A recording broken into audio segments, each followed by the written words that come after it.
Thank you, Kara, for asking me to moderate tonight. True teacher spirit. We have our popsicle sticks with our names on it. That's how we'll decide who answers questions tonight. That's how we'll keep track. So we'll go ahead and get started with our opening question. And the first question tonight is, what relevant experiences, skills, or background do you possess that you feel will benefit the district and the board?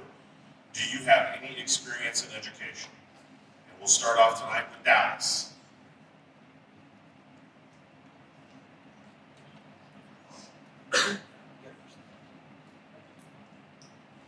All right, hey, there we go. All right, so my name is Dallas Barron. I've been in Disney for about 10 years. Married my wife 10 years ago, came over here from Colby. So I do not have any public school education experience as far as teaching or anything like that. But I do come with experience as a leader in the private sector, with a strong background in business and development and team management. I am skilled in problem solving, budget management, strategic planning, and effective communication. I've successfully built and led teams by listening to diverse perspectives, making informed decisions, and fostering collaborative environments. Very entrepreneurial. I've started a couple businesses here in town. Expertise in resource management and creative solutions to complex challenges. And I'm committed to working alongside the educators and valuing their expertise while offering a fresh business-informed perspective to the district. Next up will be Michaela Kaus. Hi, I'm Michaela Kaus. Goodlandite, born, raised, graduated JHS. Super proud of our schools in general. I pretty well am well-rounded when we look at how can I help the board, what can I do, what experiences do I have. I have spent the last 8 years in higher ed. I've taught everything from technical education to general college classes. So when we look at curriculum, when we look at classroom struggles, when we're looking at that student in general. I've got 8 years of experience with them hands-on. I've also worked as a para in the Monument School District, so if you know, you know. I've got to be there in the depths. I've got to be there when maybe it's not the best moment of the day, when we're kind of maybe having to do some restraining, maybe we're having to do some calling. So I can see what works. I know what works, and I know that not everything works for every kid. So that's kind of what works and what can we do better. On the other side of all of that, I also have some experience in the legal field, specifically with juveniles. So I worked with juvenile delinquents, I worked with our truancy kids, and I worked with our SAIC, or our child in need of care children. So I know that school is a whole lot more than just coming up and going to school, right? We're looking at attendance, family support, mental health, what's happening at home before we get to school. And last but not least, I wrapped up this last year as the Head Start Parent Policy Council member. So I got to learn more about funding models. I got to learn more about Head Start grants, grant models, school models. Oh my gosh, there's so much financing and craziness that goes in with that, right? But I also got to understand that the more family can be involved early on, the more we see success rates later on. So all of that is super exciting, partly why I'm super passionate about being on the board. But yeah, like I said, I've got education, I've got leadership, I've got all these things, and I really think that we can bring it all to the table. Thank you, Michaela. Move on to Paige Ely. Hi, I'm Paige Healy, and I have lived in the district my entire life, went preschool through graduation at Goodland High School. This community is my home. I'm proud to be raising my family here. Professionally, I work as a facilities analyst for CVS Health, where I focus on problem solving, finding creative, cost-effective solutions, often with limited resource, something a district knows very well. That experience has taught me to ask questions, look deeper, and not stop until I find the answer. I've also had the privilege of working within this district as a para, which has given me firsthand experience supporting teachers and students in the classroom. I don't claim to have all the answers, but I'm not afraid to find them. I care deeply about every child in our district having a voice, and I want to make sure education is at the forefront of every decision that's made. Thank you. Thank you, Paige. Trevor Linton. Next one. Yeah, thank you. I do have 5 years of experience on the school board already. We have 4 children that have been in the district, 3 currently in the district, that have been active in a variety of extracurricular activities, experience with dual credit courses, those kinds of things. Highly involved in the community in a variety of capacities, from our church, coaching youth sports, being a past member of the Goodland Medical Foundation Board, on the Business Advisory Board at 4 Days Tech, and active in Rotary for 20 years. Within my profession, I have knowledge in economics and a strong ability to help make sound financial decisions. I want to continue to work hard to build relationships with parents, teachers, and community members, and have a strong ability to listen to concerns and opposing views. Thank you, Trevor. Move on to Kat Franklin. Okay, I'm Catherine Franklin, and I am from Wichita. My husband and I moved here in 2011. Tim is from here. I was a student in the public classroom for 19 years. I earned a bachelor's degree from Kansas State University, which is where I met Tim, and then I went on to get my master's from Iowa State University. We have 3 kids in the district, 6th, 4th, and 1st grades. I believe that public education is the backbone of any community, and maybe you see my signs around town, but I fully believe that when you have strong schools, you have a strong community. So you can expect as a board member that I'm going to support policies and efforts that are gonna work for the betterment of USD 352. I also serve on both West and North Site Councils. I am Vice President currently of the Fort Hays Tech Northwest Foundation. I've been a part of that since 2021.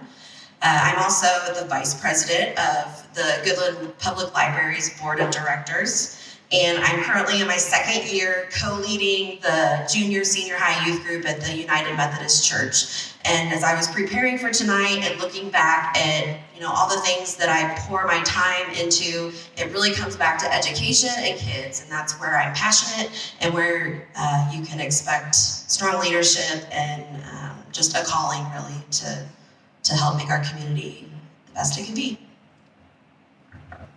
Thank you, Kat. Next up will be Chris Fullwider. All right, thank you. It's good to be here. I think it's important to know that I come from a long line of public educators. My grandmother was a teacher, my mom, my sister, my wife now. So I know how important it is for the board to lead the district, which also leads the community, leads the students.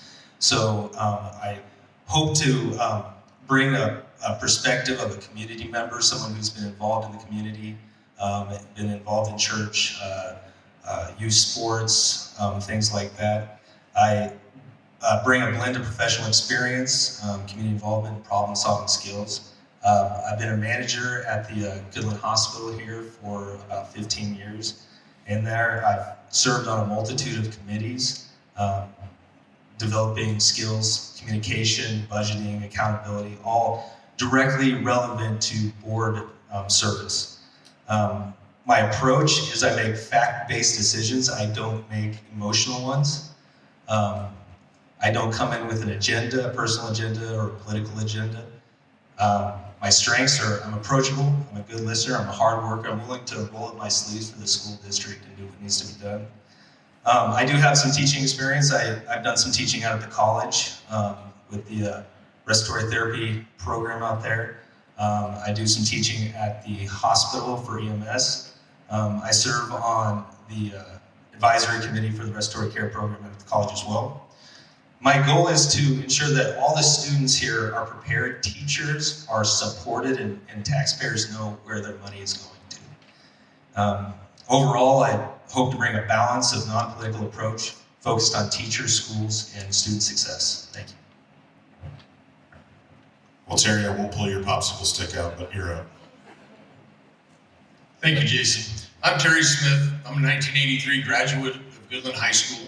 My spouse is Kara Smith. She's been a teacher in USD 352 for 32 years. We had a daughter, Emily, graduate from GHS in 2018. The experience I have, I've been on the Board of Education for 10 plus years. 3 of those years I was the vice president. I'm currently the president and have been for the last 3 years. All 10 years I've represented USD 352 at the Northwest Kansas Educational Service Center in Oakley. Those are the people that employ our special education, speech path, Head Start, and so on. I'm still passionate about public education. I'm ready to serve you 4 more years.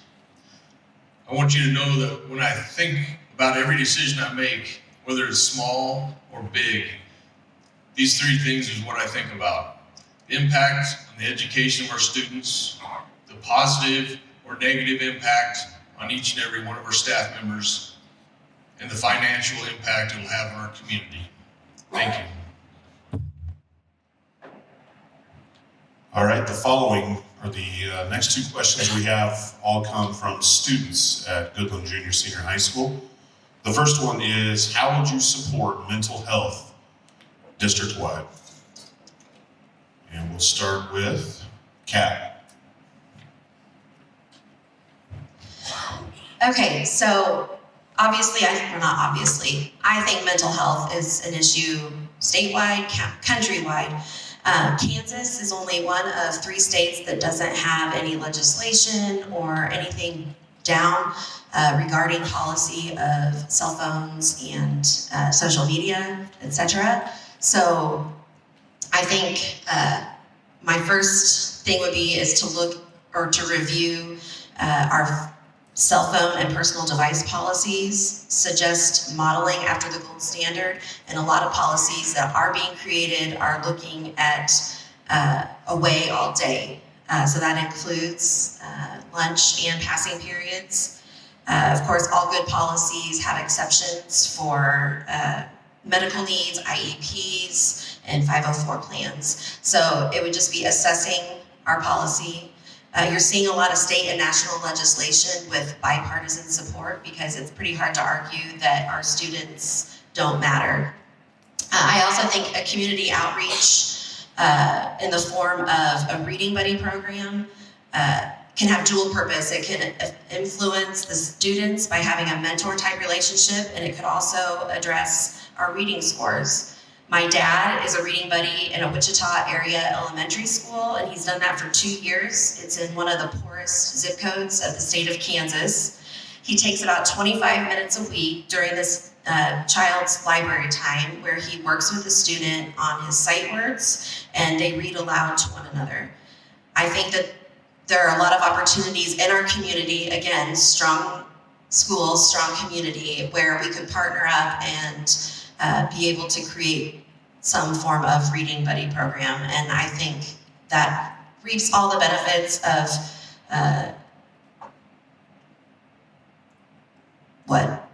yeah, I'm done, but I think it really benefits the student.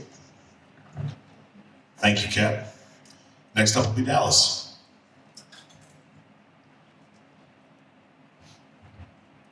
So obviously mental health is a major issue in the United States everywhere, for several different reasons, I guess. But I think the main thing we should do is focus on making sure every student has easy access to caring counselors, which I think there's great counselors in the school already. I think that we can teach our students skills to handle stress and emotions through programs built into their daily school life. There's just many ways we can do that, I guess. Creating a welcoming and safe environment is key, where students feel comfortable asking for help without any shame or fear for looking for help. I think that's a lot of the reason these kids don't reach out for help, is they're afraid that their peers are going to make fun of them or they're going to look down on them. But I think that the kids are really anxious and looking for help. They're just afraid to do so. I also make sure teachers and staff get good training so that they can spot when a student is struggling and know how to help or connect them to the right resources. Also key is budget to make sure we keep these services strong. Overall, it's about building a supportive community where students know they're not alone and they can thrive both at home and at school. Thank you, Dallas. Next up, Chris.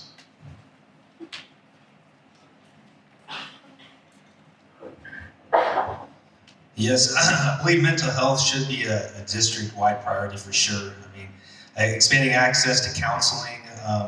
We already have great counselors here in the school, but possibly partnering with local health organizations to just expand that, more access, more opportunities for students to get that help if there's more counselors, if funding does allow.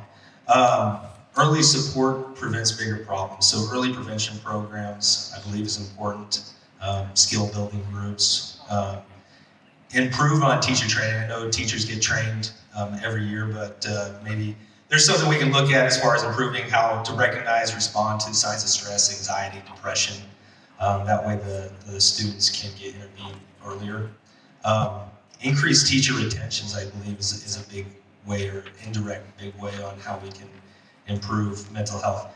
The reason I say that is if we have teacher retention, I mean, those teachers, those seasoned teachers, are familiar with the students, they're familiar with their behaviors, they are able to see the signs earlier. So again, that also helps with the early interventions. Support staff and teachers, I think, is important as far as mental health goes. I mean, teaching is a demanding job. We all need to recognize that. Provide those teachers resources, peer support, mental health days possibly. I believe that would make a big impact. And so when students and staff's well-being improves, I feel academics, attendance, and morale also improve. Thank you, Chris. Michaela. Obviously, we are seeing, it is not just in K-12, we're seeing it into higher ed. We are in a mental health crisis. We're seeing anxiety and depression that is skyrocketing. And I think part of the ways to battle this has got to be schools, families, and community. There's not one person that can wear that one hat and say, this is going to be it. There's no magic wand, right? We need to focus on parent engagement, right? If we don't have a parent who's engaged, how are our kids going to be engaged? If we don't have a parent that wants to check in on our kids, those kids have one safe spot, and that's that 8 hours that our teachers get to see them, hopefully Monday through Friday. So things like incentivizing parents to be involved. I know, like, the Head Start does these really cool things called family activity nights, and it's not necessarily there to be like, hey, you're a bad parent. No, it's there to be like, hey, let's go have fun. Let's take the kids out, let's go decorate pumpkins, let's make apple cider, let's go do arts and crafts. Sometimes as a parent, that's not real high on our, like, I want to do that list, but watching the smiles and the laughter that come out of that is a super big plus. Our teachers need to be supported, right? We can't do this without our teachers. So can we give them better professional development? Can we give them better ways to deal with this? Can we give them the opportunity to collaborate as teachers in their own time to find out what works best for certain students or certain areas, right? But overall, I want to build an environment where students and staff feel heard, supported, and valued. Because if we're heard, we're supported, and we're valued at both the staff, faculty, and students, education can thrive, and mental health feels supported as well. Thank you, Michaela. Terry. Yes, mental health is one of the biggest challenges in public education. So how do we go about supporting our students?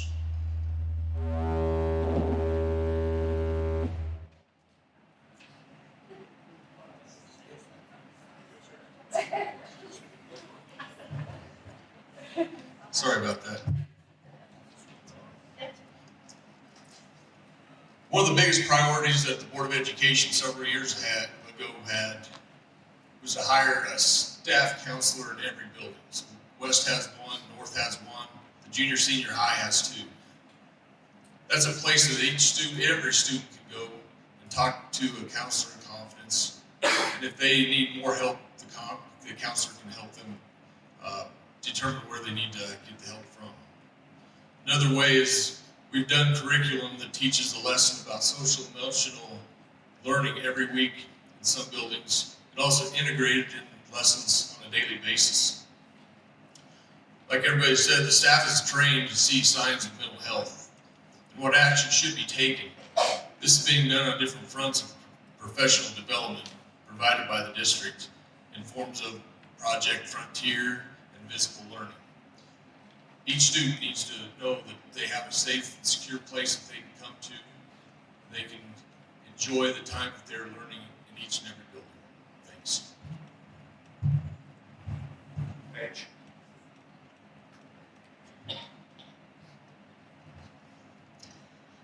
Mental health is such a key part of learning. When students feel safe, supported, and understood, they're better able to focus and succeed. As a mom of a child with special needs, I have seen firsthand how much it matters when a school truly supports the whole child. And I want to see more open communication between families, teachers, counselors, along with partnerships and expanding what the community involvement already is in our schools. Every small step can make a difference. Calm spaces, peer support groups, or tools for teachers to recognize early signs of struggle. Every student deserves to feel valued and know that they have someone in their corner.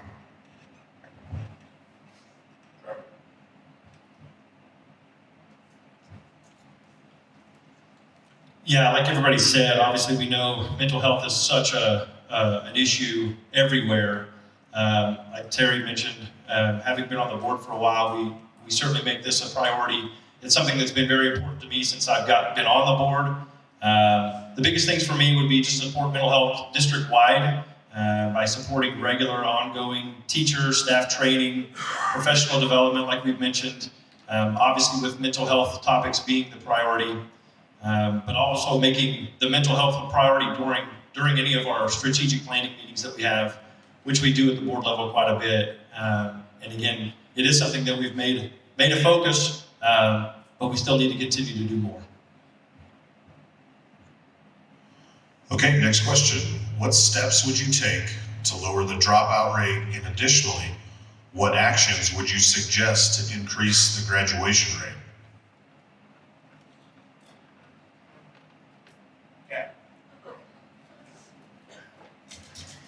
Okay, so in my, we'll say limited research, looking up on the Kansas Department of Education website, I actually feel like our graduation and dropout rates are fairly comparable with the average of the state.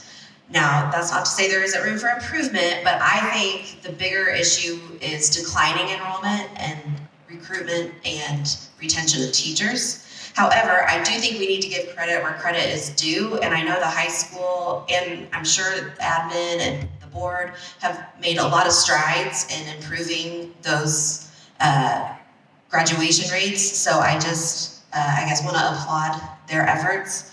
I think that it's going to be in utilizing the new CTE building, hopefully, and expanding on its current programs and trying to include more students and continuing our relationship and partnership with Fort Hays Tech Northwest.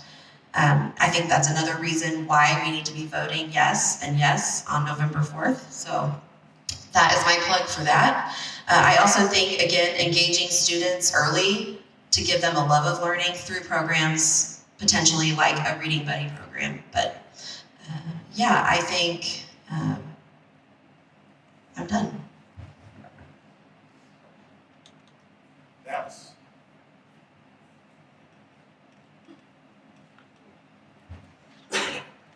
Yeah, like Kat said, I think we're right there with the state average. I think 77, 78% graduation rate. There's always room for improvement though. So to lower the dropout rate and increase graduation rate, I think it's important to start focusing on connection support and opportunity. Students are far more likely to stay in school if they feel seen, supported, and part of a community. So as a school board member, I would advocate for strengthening relationships between students, teachers, and families. This can include more mentorship programs and check-ins with students who are starting to fall behind or showing signs of disengagement. I'd also push to expand flexible learning options, career and technical classes. I think Kat touched on some of that. More hands-on learning. A lot of kids aren't really designed to sit in a seat all day for 8 hours. I'm sure you teachers are aware of that. I was one of those kids, right? I almost dropped out of school when I was in high school. I had my principal come visit me. I felt seen, right? I think that students thrive when they can connect what they're learning to a class, to a jobs or a skill that they're going to use the rest of their life. So I think that's huge.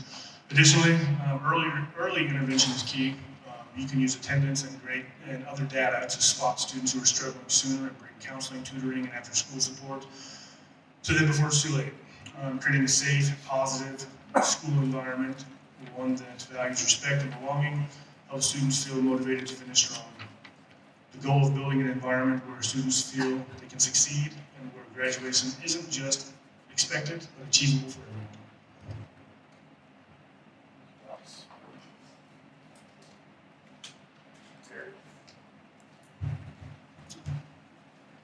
I feel the dropout rate and the graduation rate go hand in hand. If the dropout rate goes down, our graduation rate is going to go up.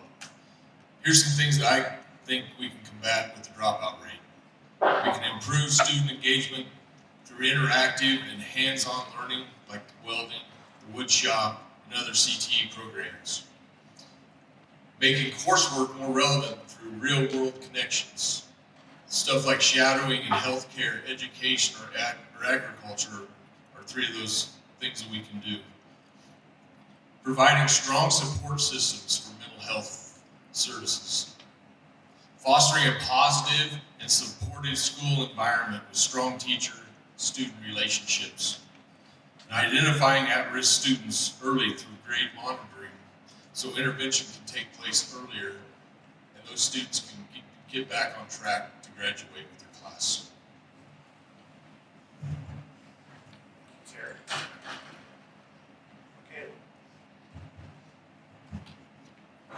When you look at state averages and you look at rates, the problem with a rate when we're looking at class sizes of 60 or 70 is you lose one kid and we suddenly have a 2 to 3% rate of dropout.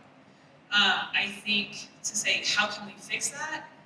You can't wave a magic wand and say we can save them all. But we can say, hey, did I check in?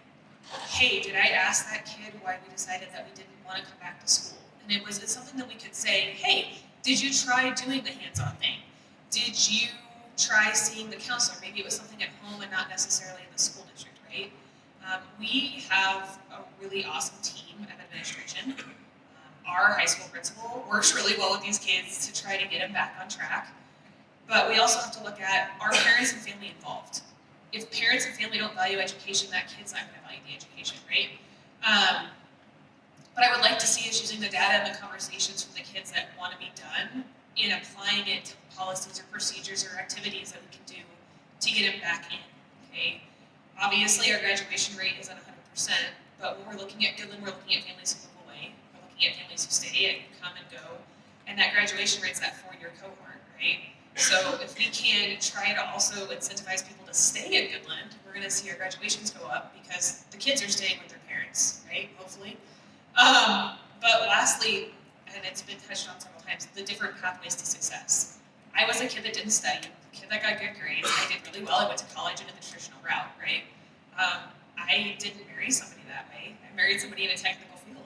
We went on. I have a dad that teaches in the technical field, right? All of those things are super important. The support, the staff, the faculty, all of that goes together so that as a student feels welcome, they feel engaged, they feel like part of something, and more likely to stick around. Sure. Yeah, I think everybody's covered on a lot of what I would like to say too, but we have had several conversations at the board level regarding the dropout rate and ways to potentially mitigate that. I feel like continuing to offer out-of-the-box educational opportunities for students could be a way to help. I would encourage the expansion of the programs that we already have in place for students to get involved that are outside of the classroom, activities like Science Olympiad, the Goodland Voice, broadcasting opportunities that exist there, FCA, FCCLA, HALO, FFA, just to name a few. The expansion of the CTE building could potentially offer additional opportunities for these kinds of specific interests. Continuing to support collaboration with Fort Hays Tech Northwest in supporting that junior-senior option that we have, along with many other opportunities. I think we've done a great job, but certainly we can continue to do better. Sure. Paige. I believe every student deserves a path that fits them, and not everyone learns the same way, and that's okay. We can strengthen alternative learning options, career and technical programs, and credit recovery options to students to stay on track. I myself did the senior option and went to Fort Hays Tech Northwest as a senior.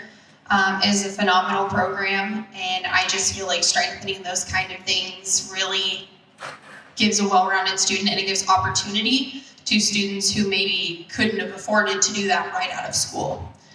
Connection is also key. When students have someone who believes in them, a coach, a teacher, a mentor, it can change everything. I'd like to see us build strong mentorships with community partners that remind students they matter and that graduation opens doors. Most importantly, I believe in listening, and everyone knows I will ask a question until I get the answer I want. And we need to ask these students why they're struggling, get our hands on them before they get to the point where they feel like they have no other option other than leaving. I'm very proactive and try not to be as reactive. Thank you. Chris? Yeah, I have a lot of the same, but I'll just kind of highlight some differences. So teacher retention, again, I keep going back to that, how important teacher retention is. I mean, teachers, they see the warning signs, and if we're able to keep our teachers here, I believe that, you know, absenteeism, failing grades, behavioral changes, I believe all those things could get caught early. So I feel like one of the big things I want to highlight is our CTE program. Obviously, not all students are made for the classroom. We've all covered that. And we have an opportunity to expand our CTE program. And I got some statistics that I'd like to highlight that I was kind of surprised by, but at the same time, not really. So 93% of CTE students graduate compared to 80%. So 93% of students involved in CTE graduate. 82% of CTE students are satisfied with learning real-world skills compared to 51% not involved in CTE. 92% of students and parents are satisfied with their high school experience when asked, compared to only 78% not involved. And this one is the most surprising. For every CTE credit one takes, it increases that child's likelihood of graduating by 4%. So I think it's super important that we expand the CTE program if we're able to. You know, if we think about it, we live in a community that is ag-based. We live in a community where this type of thing is needed, and we really need to think about where we're going to get the best good, and I think that this will really help improve graduation rates as well. Again, flexible pathways, we need to celebrate milestones, and that's time. Thank you. Thank you, Chris. These final two questions come from our educators. Question number one. What do you see as the biggest challenge facing Kansas public schools right now, and how would you address it if elected? Alex.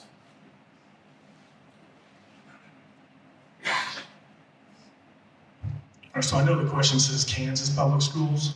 I don't want to focus on Goodland public schools. Depending on where you look, the stats may vary a bit, but in 2013-14, Goodland schools ranked at around 115 out of roughly 300 districts in the state. As of 24-25 school year, we were ranked about 215. We lost 100 spots in about 11 years. The underlying stats behind that are about 70% of our students district-wide are not able to read or write at an effective level. Math is 73% that do not write or do not function at an effective level. Science is 70%. You might ask what an effective level is. There's not really a definition given by the state on the website there. I've recently had conversations with business owners that might help you understand though. I've had two conversations basically, in Goodland here. They told me they had to change their ways due to kids not being able to write or read handwritten notes or orders.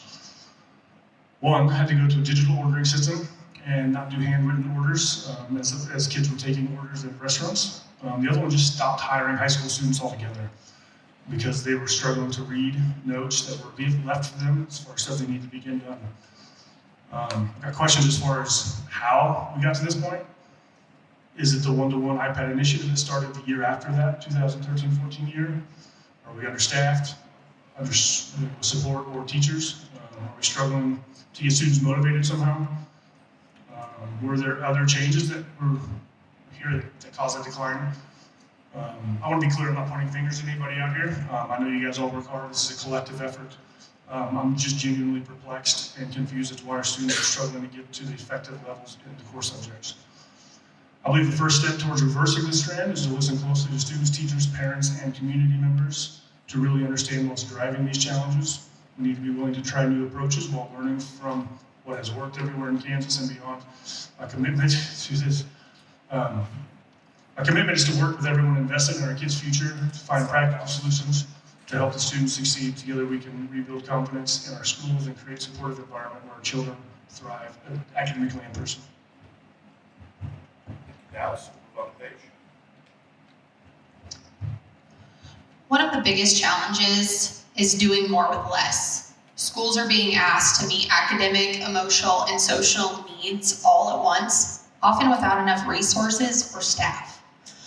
In my facilities and resource management role, I've learned how to stretch a dollar, find creative solutions, and make the most of what's available.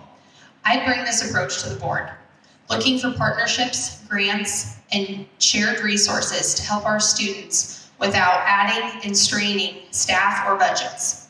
Another challenge is supporting and retaining teachers. They are the heart of our school. They deserve to feel appreciated and heard. I'd work to strengthen communication and collaboration between the board and our educators. Between them, if they feel supported, our kids are supported.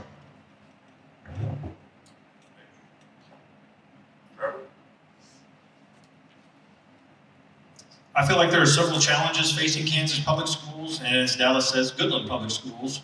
One of the biggest is teacher staff recruitment and retention. I would continue to support Mr. Bierman in his efforts to attend career fairs and other avenues to find new young teachers, but also know that we want to take care of and support the amazing teachers that we already have and the staff that we already have. I support things that we already are doing, like offering housing stipends, signing incentives, continuing to support paraprofessionals, high school students, community members who want to become teachers by offering alternative certification routes for that non-traditional student, as well as support manageable class sizes. Another huge issue is funding. I would continue to work with local legislators like Mr. Billinger and Mr. Smith to improve funding. As a board, we just signed to become members of KARE, which focuses on education in rural Kansas, which ensures that we have a dedicated lobbyist working on our behalf. And finally, another important issue is infrastructure and technology gaps. I feel like the board has done a good job over the years of maintaining our wonderful facilities, but this is something that we must continue to do. We need to continue to invest in improvement projects in order to ensure that our facilities remain viable and conducive to learning for all students. Thank you, Trevor. Kayla. Obviously, we've heard the big ones, right? We can't keep our teachers, we can't get our teachers. We are doing really good things in Goodland, bringing things in. We have Dawson Raber who came back. He got a welcome back grant, right? We're supporting our teachers. You don't hear anything negative about how awesome our teachers are and why we can't keep them, other than, hey, we really want you to stay in this nothing, there's nowhere here in town. We got the funding, but I think what we're also struggling with, and it's a cause for burnout, is the social emotional readiness. The kids are struggling to learn class material because socially and emotionally we're not there. Again, I don't have a magic wand. I don't know what the best policy or procedure or way to go about this is besides knowing that it's there and it's a hurdle, right? They're facing challenges that we never had to deal with. COVID wasn't a thing when we went through school. I didn't have to sit 6 feet apart from my friends. I didn't have to learn with a face mask in front of me. Anybody have a parent or an elderly person who can't hear? Can they understand what you're saying if your face is covered, right? So yes, we have atrocious reading and math rates, but we can improve, right? But if we can't improve, if we don't have the kids that are socially and emotionally ready to learn, which is a whole list of things, right? So anxiety, things like that. But giving teachers the right tools, training, and support will help keep them in the district, but it's also going to help our kids keep engaged and keep them learning and excited to learn so that we can bridge those gaps and get them back where we need to academically.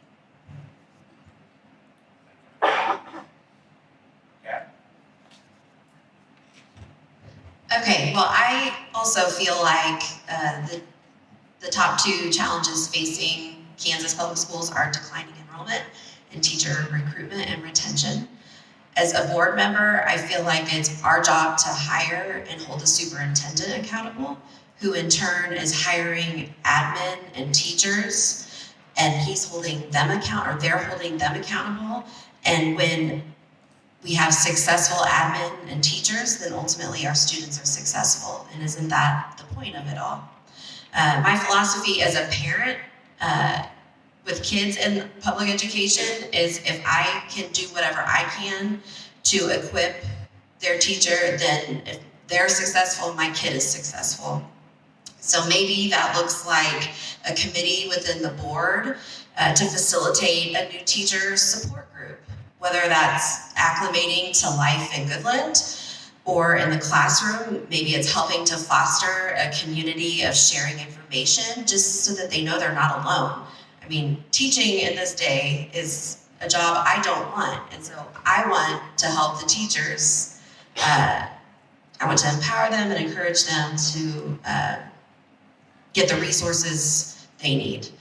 Also, I wonder, are there grants to be had that could help put more helping hands in the classroom?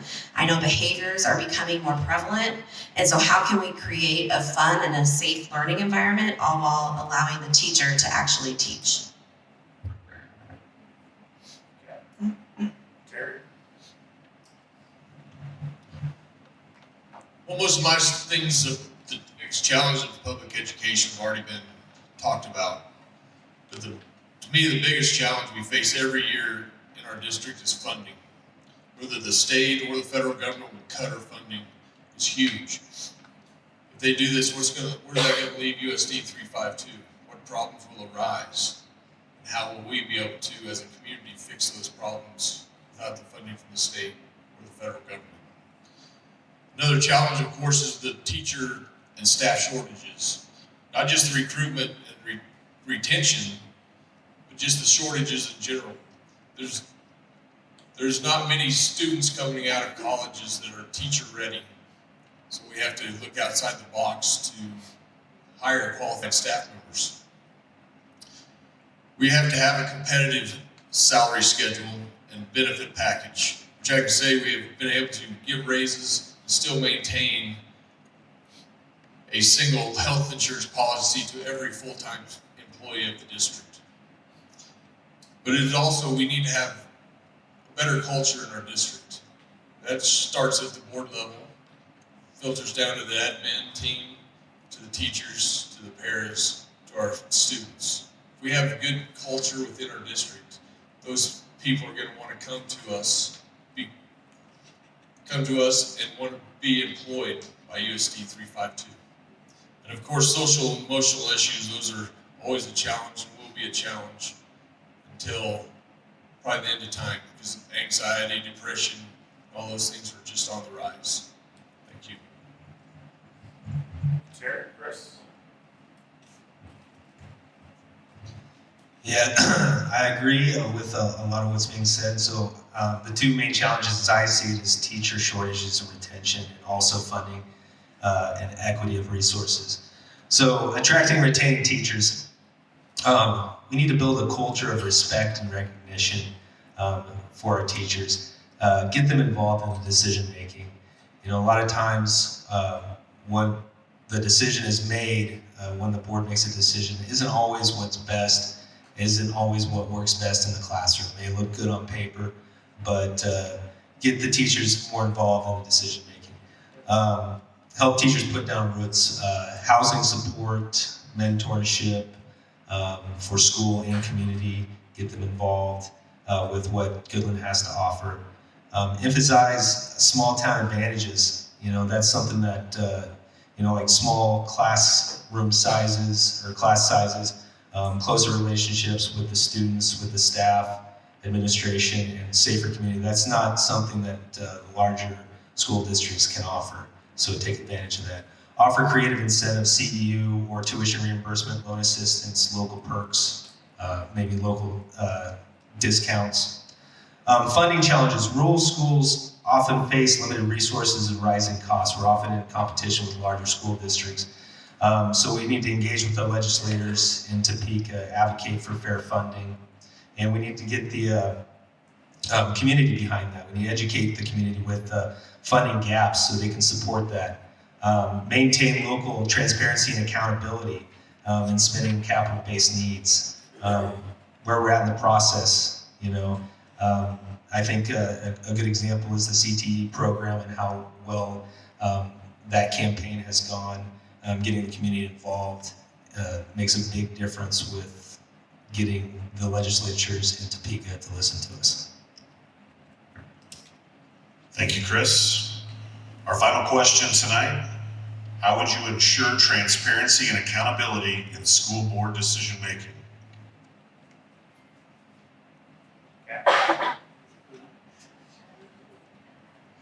All right. As far as transparency and accountability, I personally want to be a visible board member. I want to spend time in each of the buildings. I think it would be really fun to go at least into the lower elementary schools and maybe be a guest reader. So I want to spend time in the schools. I also believe there needs to be a mechanism for teachers to give feedback or to be able to voice their concerns, something of like a help desk that you would have for IT. If the board is responsible for making informed decisions and policy, then how do we know if we're doing our jobs well if we don't hear from admin, teachers, and staff? I also think that maybe there's a way to live stream the meetings like they do with our city and county commission. And I also think it could be beneficial to post the board minutes in the teacher lounges of all the schools. But ultimately, I want teachers to feel heard and valued.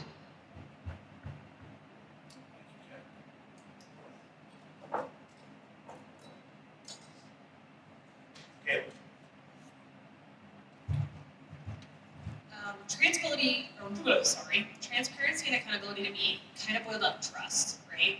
Like, I want to be in the community and I want the community member to be like, hey, I know they're on the school board and let's have that conversation. Now, that doesn't mean come attack me about like nitpicky things, right? But hey, what's happening in the school district? What's going on in the USD this week? What can we expect to see, right? We should be able to have those like openly. Kat nailed it with the live meetings. I'm a mom, a busy mom. I work all the places, we do all the things. I have 2 kids, we love it, right? 6 p.m. on a Monday is not the greatest time to be like, I'm gonna be there. I'm being there. I'm getting there. But it would also be super awesome if I could be like, hey, let's turn this on so I can listen while I make dinner, or like while we're in the car. I think another really like cool thing we could do is make sure that the minutes are available before we walk into the meeting. So like, hey, if there's something on that agenda that I'm really interested or I'm really passionate about, I can be there and be in on that conversation, at least know kind of what's going on before I get mad because I was misinformed.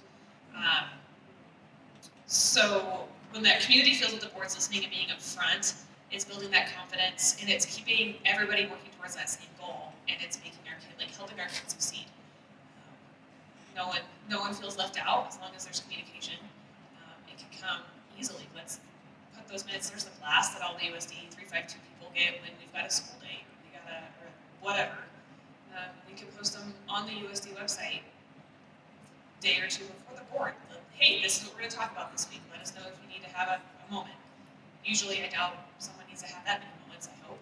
But like just being able to say, hey, this is what's going on. Please come find us if you have questions, and then being able to say, hey, yeah, I have your answer, or let me go get that answer, so we aren't mishearing what's going on, because we live in a small community.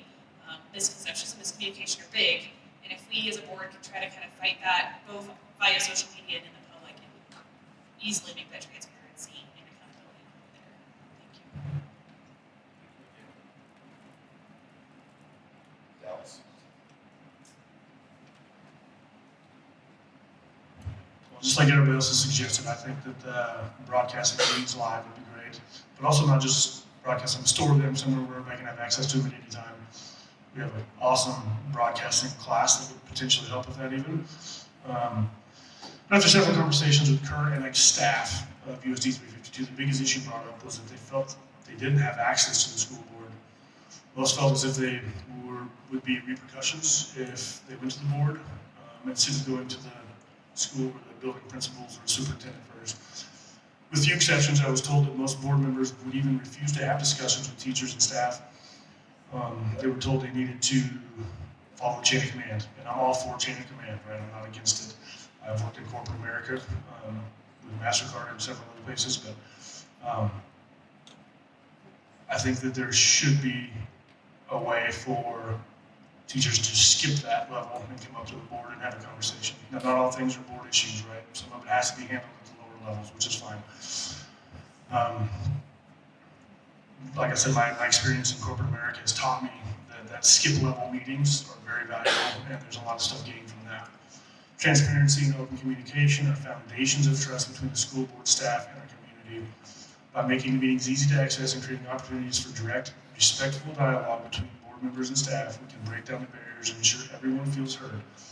It's important that staff know they can come forward without concerns, or with concerns without fear of repercussions. My goal is to build a culture where communication flows freely, respect is mutual, and decisions are made with full transparency. Only by working together openly can we truly support our students and keep improving our schools. Paige?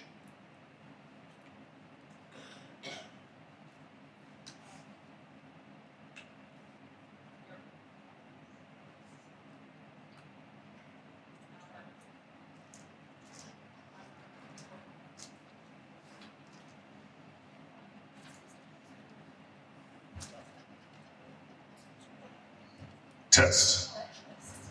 Well, he's accountable. Transparency starts with communication and trust. Our community deserves to know the why behind the decisions that are made and not just what those decisions are. If elected, I'd advocate for clear communication between the board, staff, and families, whether it's through regular updates, accessible meetings, meeting information, or just being approachable to be able to ask questions.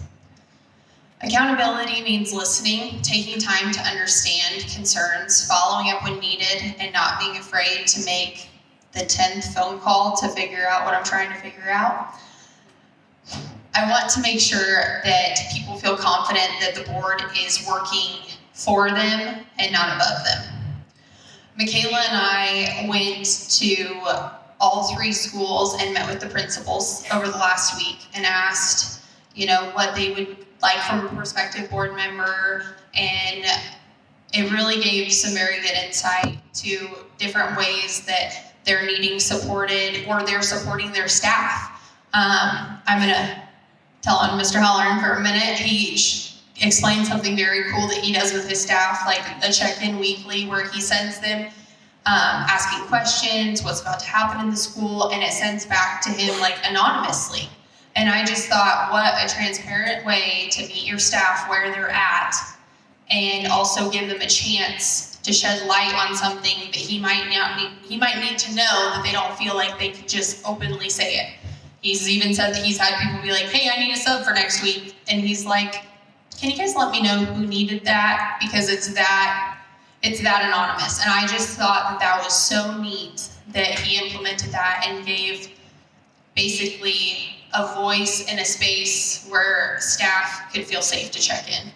At the end of the day, we're all here for the same reason, and it's to make every child in our district have the best possible experience to learn, grow, and succeed. And I hope to help you do that.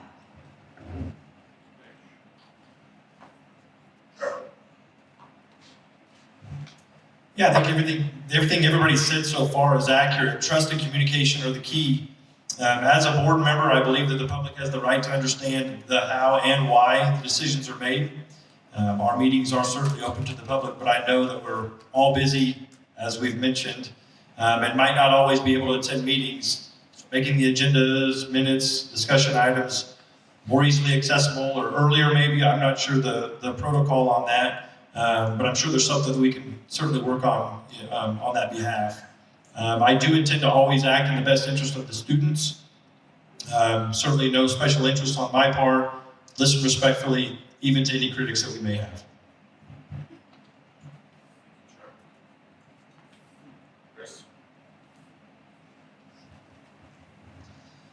So transparency is the foundation of public trust. I agree with what a lot has been said. I think that posting the agenda ahead of the meeting time would be really helpful for the community to know what was going on, what was being discussed, what was being voted on, give them an opportunity to come to the board meetings if they would like, and also make sure that the community knows that they're welcome to be there. I'm not so sure that everybody does know that, so maybe post that, the agenda online, make sure everyone knows. Increase accessibility, use short videos, media to kind of explain things, possibly stream the meetings would be helpful. Encourage public input, open forums, surveys, listening sessions, coffee with the board member possibly, or breakfast with the board member. Something else, show measurable progress. I think that's really important when it comes to transparency. So report regularly on academic, safety, and spending goals. Make sure the community knows where we're at as far as the capital budget goes, where our goals are with the spending. Make sure that we see that we report progress or declination when it comes to the academic side of things. So, and if things aren't working, then we own it and we adjust. So the goal is the community should never have to wonder what's going on. They should already know. Chris, Terry? Transparency and trust and communication is a must for a Board of Education member. I'm an open book. My email and phone number are public record at the district office. Or you can catch me tonight after the forum and I'd gladly give them to you. I'd love to have an open and candid conversation with anyone about anything that the Board of Education, on any of the Board of Education matters. Are there ways we can do better? Sure there is. We can have maybe more detailed minutes by getting our agenda out on a more timely manner. Just so you know, the Board of Education meetings are the second and fourth Mondays of the month at 6 p.m. in the board office, the boardroom in the district office. We would love to have a packed house at every one of our meetings so you can hear our conversations firsthand and you don't hear them from other people out and about. So please reach out with anything on your mind. I'd love to talk to each and every one of you. Thank you for your support, and thank you for supporting USD 352. Thank you, Terry. I think one thing that we've seen in politics at all levels is the lack of candidates with the courage to step up and run. And I think one thing we've seen tonight is that Goodland is blessed to have a number of people that are willing to step up and run and put themselves out for leadership roles. So let's give these guys a round of applause.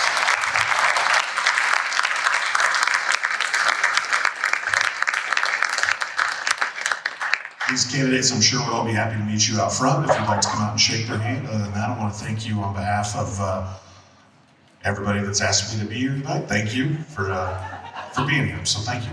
Appreciate it.